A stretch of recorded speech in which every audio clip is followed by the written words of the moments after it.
you live with my Must Know Rock Guitar Moves volume number 46. So, what was all that crap I just played, right? Yep. Well, let me tell you. That was basically my essential lick number 1 converted to triplets. And 3 notes per beat. And I did 2 versions. I did one where there was 3 notes on a beat. Through the chord progression, which I'll discuss in a second. Then another one where there were 6 notes on a beat. As I went through the chord progression. So, without any further ado, let's talk about all this stuff again. It's the same old stuff. I'm going to keep talking about this stuff till everybody understands the simplicity and the importance of knowing these few things. So, the first thing, dry erase board. Here it is. So, I'm using my backing track number 1 in A, which the AI thing calls the guitarist's dream track, which is pretty stupid, but it was an experiment months ago, and I'm not going to pull the track down, so it's whatever. Right? So, the chord progression, as you can see, look, it's right here. I basically got this little pattern where there's 2 chords, each one lasts for 1 measure, or 4 beats, right? A minor to F, and that part goes 3 times. It sounds like this.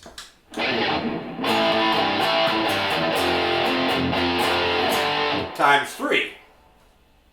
Now, the important thing here is, besides the fact that that's a 2-bar or 2-measure phrase, chordal phrase, what's important is if you strip all the bullshit out, even though it's kind of cool, if you strip all that stuff out, it's really just this. A minor to F. I'm just going to play an A power chord though. 1, 2, 3, 4, 1, 2, 3, 4. And my licks all go to that. The first section of the licks all go to that. And the licks, oddly enough, last as long as the 2-bar phrase of chords does. So let's talk about the first set of licks now. I'm going to have scrolling tab here, so I'm not going to walk you through all the fingerings. Hopefully I don't knock this microphone down. Here we go. Alright, so the first lick was this. Essential lick 1 in triplets. Check it out. Now what's important here? That last note, that C note, that C note hits when the F chord hits, and it's a chord tone of F. If you look at my chart here, look at this. An F chord has an F, an A, and a C in it. Any of those notes are safe. I ended on the C. As far as the beats, as I played in the beats, listen, hear me play it again. 1 and a, 2 and a, 3 and a, 4 and a. That covers the A minor. And then for the F, 1, 2, 3, 4. I did that once. The second time around, I played the same lick. But I decided to go to a high A note here on the B string, 8th fret. I bend it up, which fits F as well. Then I did the first one again, I believe, ending on C. And then the very last part, now let's go to the second part of the progression here. It's a 4-part chord progression. The tail end is a measure of E minor and a measure of G. The same lick will work over top of that E minor chord, but I have to change the last note to a G chord tone, which would be the notes G, B, or D. But here's what the last part of the chord progression sounds like in reality. But if you strip it down, and this is how I think. I don't worry about all the extraneous stuff when I'm improvising. I strip it down to the bare bones. Here's what that last part is. E minor, 2, 3, 4, G, 2, 3, 4. So I ran the same lick again, but this time I ended it like this. 1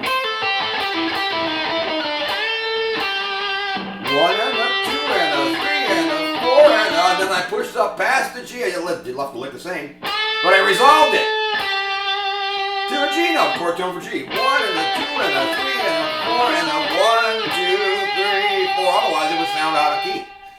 So there's that. That covers the triplet section.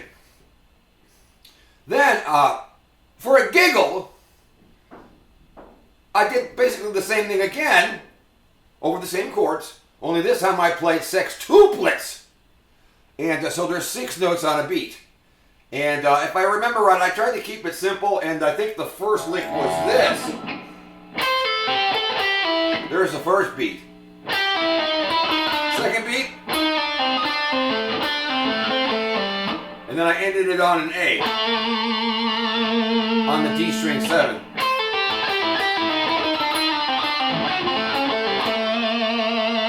Second time around, I did the same thing again. Just follow the tab. And oh, I'm using lots of pull-offs. You don't have to pick every note. The second time around, I wanted to go to that high A to hit the F. So that's this.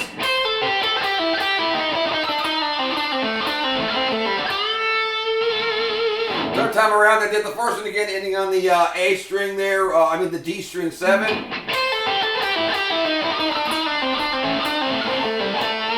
And the last one from E minor to G, I played the same lick again.